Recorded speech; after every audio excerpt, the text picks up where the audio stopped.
Day 8 will be focused on the antagonist, her function, and her relationship to the other two main functions of the story, her inner, namely, individual aspect, her outer aspect, and her relationship with the world. And finally, her relationships with the other main characters, namely in terms of affinity.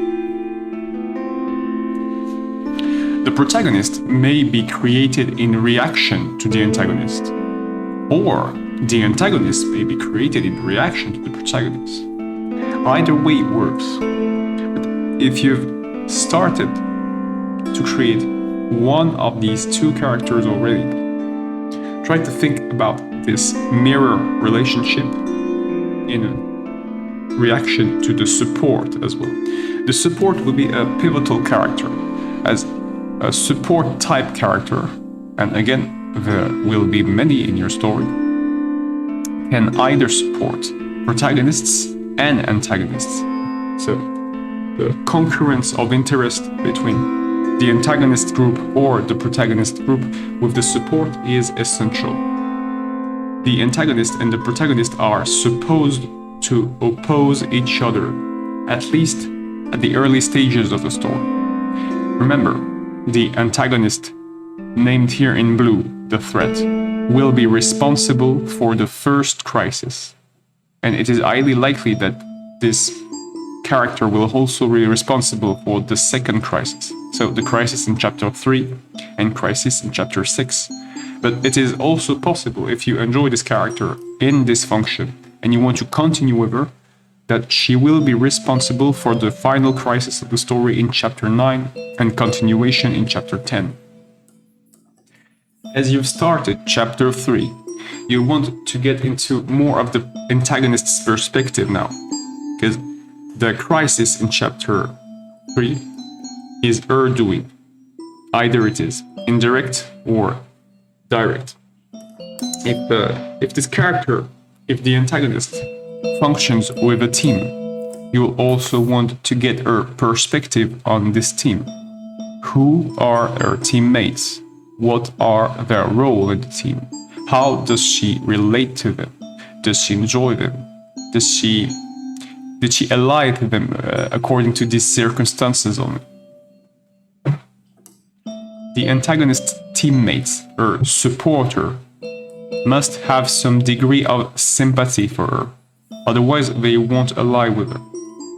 So, this sympathy can be created by the pursuit of the same goal, pursuit of the same interest, or maybe in this case, if they're just punctual allies, they have a common interest which goes against the protagonist's interest. Or, say differently, they're allied against the protagonist and want to thwart her progression.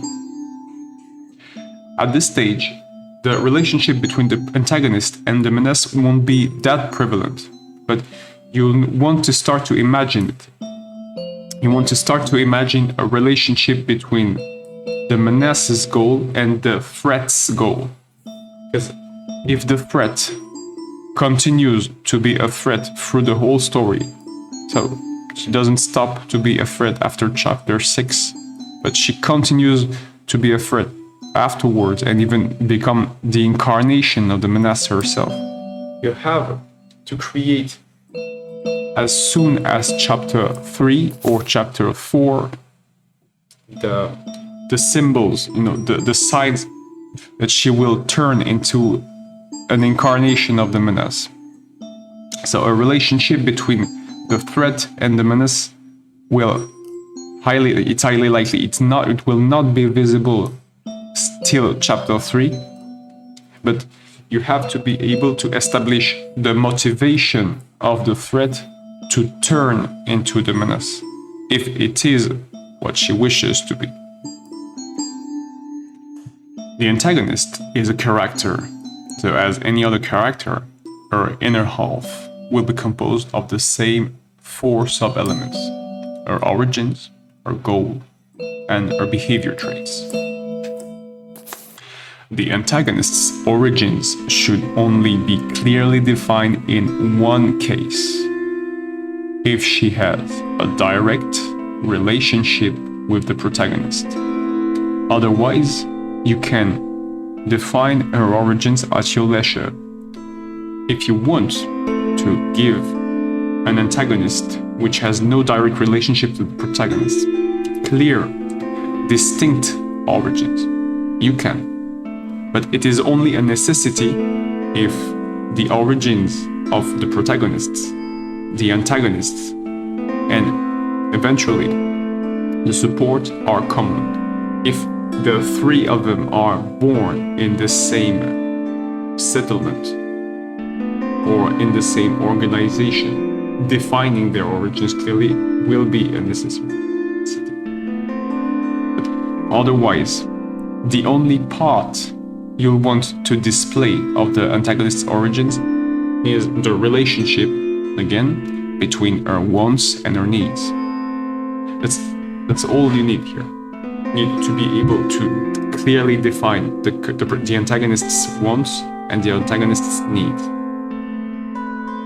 Now, if you want to present some of her peer, you can do so by integrating them in her team. If the antagonist has a team and she has recruited some of her friends or family members, her first encounters, she can do so.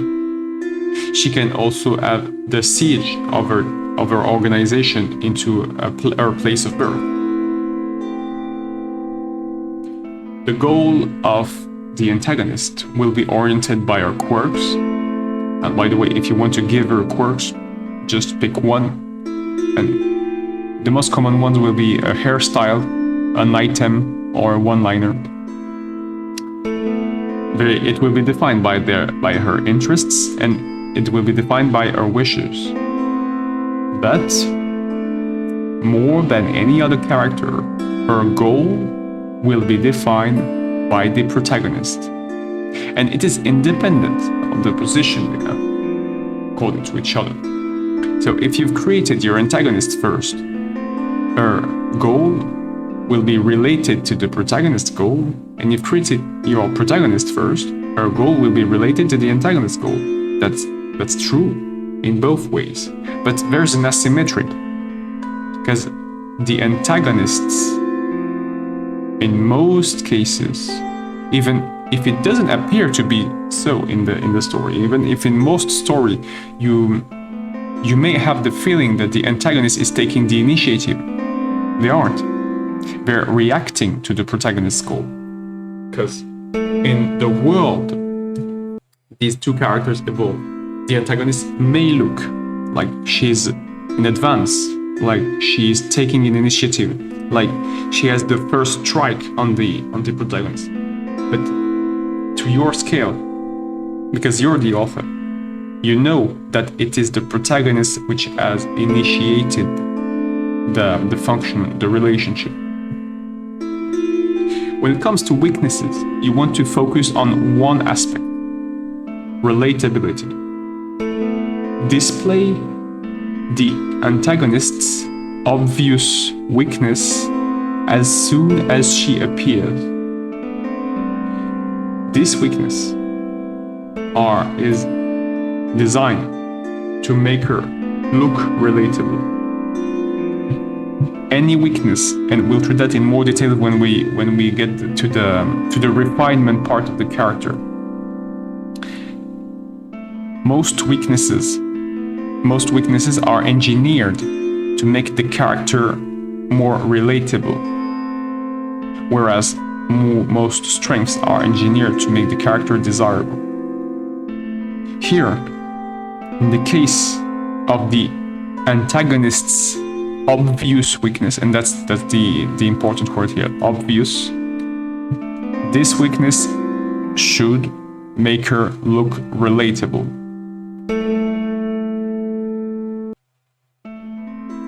As for the strengths of the antagonist should also be immediately displayed, much like the protagonist, in fact. But here, the antagonist displays her strength to attract attention, to attract a future team if she doesn't have one, to attract the favors of an organization. This strength will be perceived by most characters as a desirable aspect. However, the protagonist and eventually the support will realize that there's a caveat and that this strength may actually be undesirable. Either the antagonist is using this strength in a way which wasn't intended to be used, or this strength is present in an inappropriate amount in the protagonist, in the antagonist at this stage. So there's two ways. Either your antagonist is excessively strong, excessively potent, or your antagonist is using her strength to an end which wasn't intended.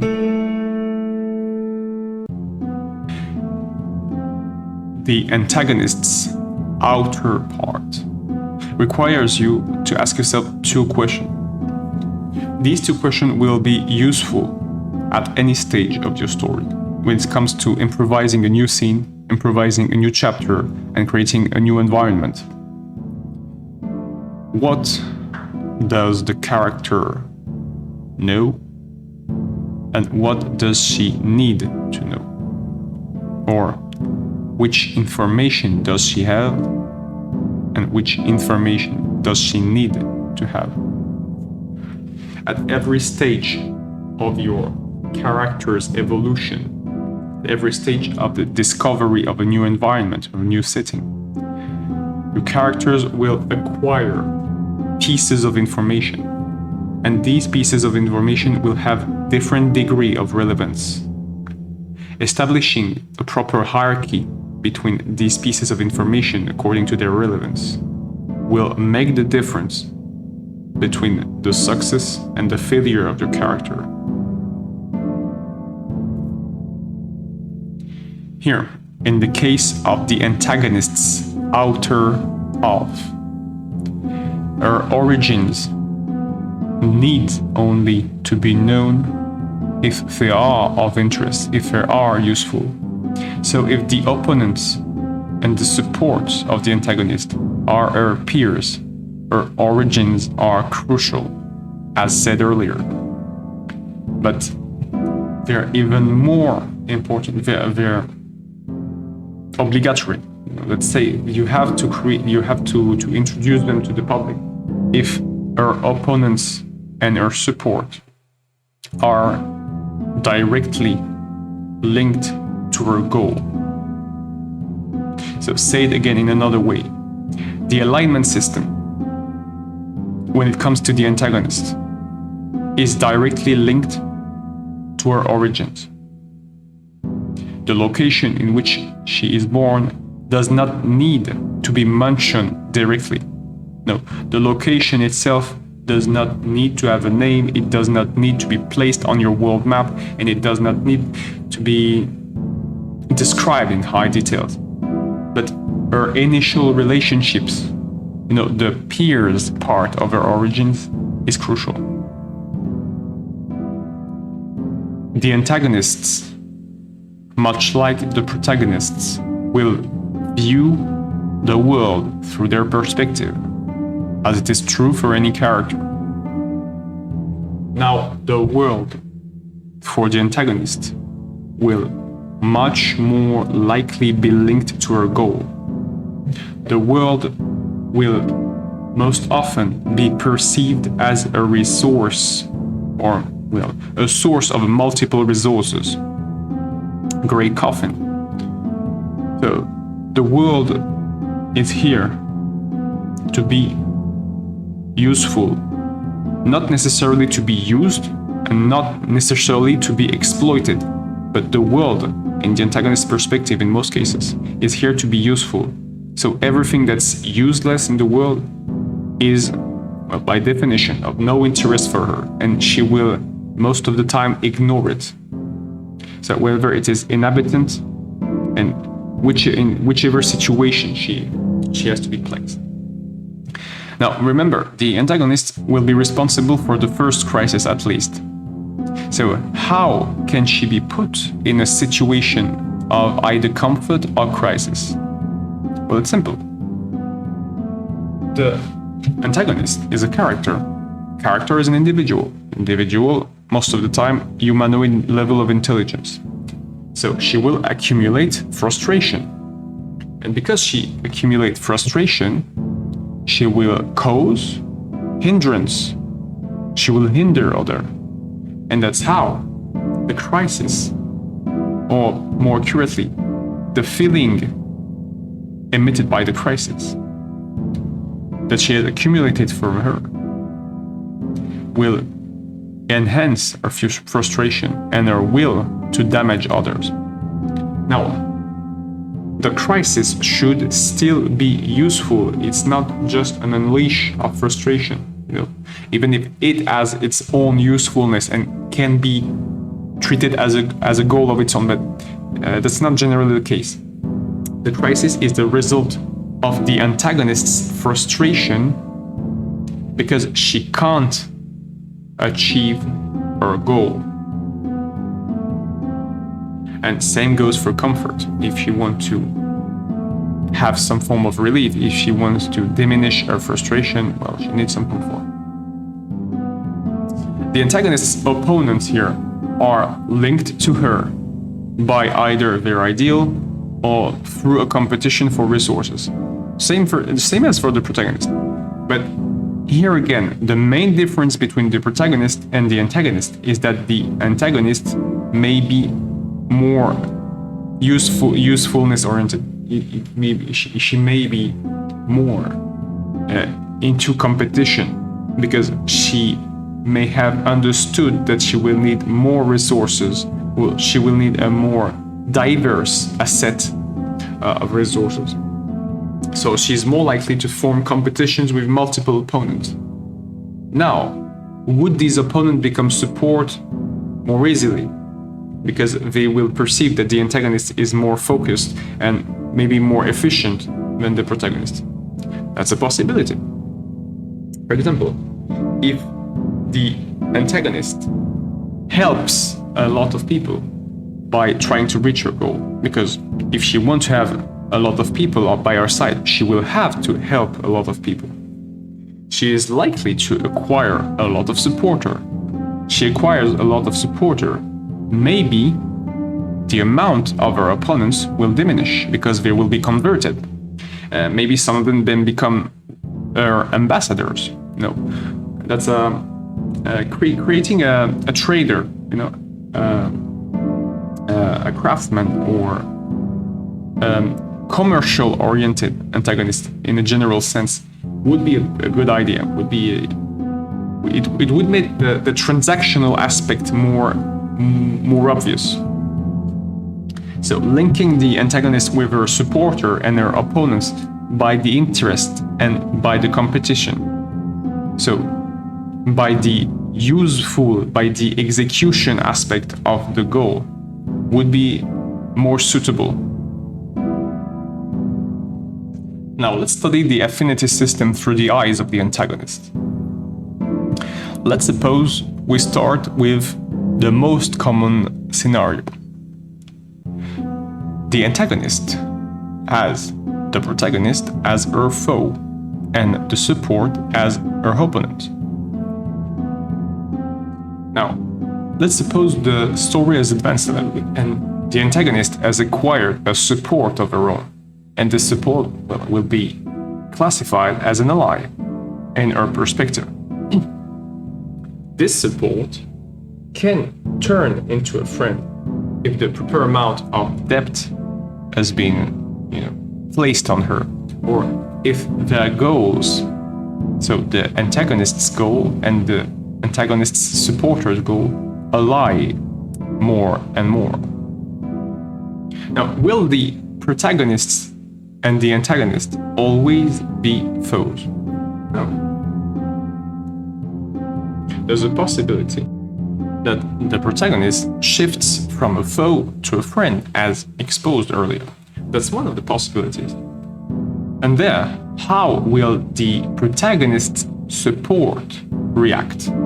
Because she could either react against the protagonist and become a foe for both of them, or she can choose to follow the protagonist and become an ally. All this situation can be transcribed in the very same story. So imagine chapter 1, chapter 2, and chapter 3. The antagonist is a foe of the protagonist and an opponent to the support. Chapter 4 and 5. The antagonist gets her own support. She gets in line. Chapter 6. The protagonist understands that the antagonist has misplaced intentions, but the protagonist realizes this as well, and then the protagonist and the antagonist become friends. Chapter 7, Chapter 8, and Chapter 9. The antagonist's support may choose to become either a foe of both of them, and you can do that in Chapter 8 and 7 and 8, and I'm gonna place that, or in later she can choose to join them for the end of the story. So everything here is really applicable in one same story. Protagonist here, chapter 1, 2, and 3.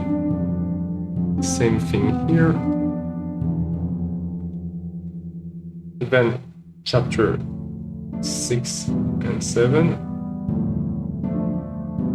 Here, chapter 4 and 5. And these numbers, they don't mean that after this the character stopped the relationship. The relationship can still evolve until the end of the story, or even afterward if you think you're gonna have a series or a saga. The relationships when it comes to the affinity system are highly versatile and likely to change. So you have to take into account this, and this level of versatility will allow you to try multiple combinations during your first 3 projects. The scenario presented here is only desirable if you want to give a chance, an alternative to your antagonist, and allow her to become part of the protagonist team. So it can be seen as a very desirable option if you want to create a likable antagonist. But if it is not your intention, we'll get to the crisis and give you 2 more possibilities now.